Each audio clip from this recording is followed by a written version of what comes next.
வணக்கம், வாழ்க வளமுடன். நான் உங்கள் மோகனாமணி. இன்றைக்கி இப்போ என்ன பண்ணிட்டு இருக்கேன்னா, அப்பக்கோ தலை தாங்க வாஷ் பண்ணி எடுத்துகிட்டு இருக்கிறேன். இது பார்த்தீங்கன்னா கிராம் சைடெல்லாம் கிடைக்கி. இதில் பார்த்தீங்கன்னா விட்டமின், கால்சியம், அயன் எல்லாம் நிறைய சத்துக்கள்லாம் இருக்குது. உடல் சூட்டை தணிக்க நல்லா உதவுதுங்க. அதே மாதிரி பார்த்தீங்கன்னா சளி இருமலுக்கெல்லாம் ரசம் வச்சு சாப்பிட்டா ரொம்ப நல்லது. ஆனால் நான் இதில் பார்த்தீங்கன்னா இப்போ சட்னி செய்ய போகிறேன்.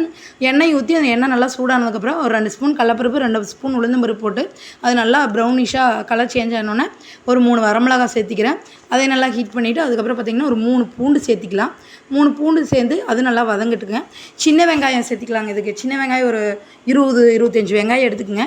சின்ன வெங்காயம் நல்லா சேர்த்தி அதையும் நல்லா வதக்கி விடுங்க. கருவேப்பிலை சேர்த்திக்கிறேன். எல்லாம் நல்லா வதங்கினதுக்கப்புறம் ஒரு தக்காளி, ஒரு மீடியம் சைஸ் தக்காளி எடுத்து அதையும் நல்லா குட்டி குட்டியாக கட் பண்ணி போட்டு எல்லாம் நல்லா வதங்கட்டுங்க. இப்போ இது எல்லாம் நல்லா வதங்கினதுக்கப்புறம் தக்காளி எல்லாமே நல்லா வதங்கிருச்சுங்க. இப்போ வந்து நான் வாஷ் பண்ணி வச்சுக்கிறேன் இந்த தலையை சேர்த்திக்கலாம், அப்பக்கோ தலையை. இதை அப்பக்கோ தலையும் போட்டு நல்லா வதக்கி எடுத்துக்கலான்னு பாருங்கள். தலையெல்லாம் நல்லா வதங்கிருச்சுங்க. பார்த்திங்கன்னா ஒரு சின்ன பீஸ் புளி சேர்த்திக்கிறேன். அதுக்கப்புறம் தேவையான அளவுக்கு உப்பு சேர்த்திக்கலாம். அப்புறம் தேங்காய் பார்த்திங்கன்னா ஒரு 1/4 மூடி தேங்காய் சேர்த்திக்கிறோம். எல்லாத்தையும் இப்போ நல்லா ஆற வச்சு ஒரு மிக்ஸி ஜாரில் போட்டு நல்லா அரைச்சி எடுத்துக்கலாங்க.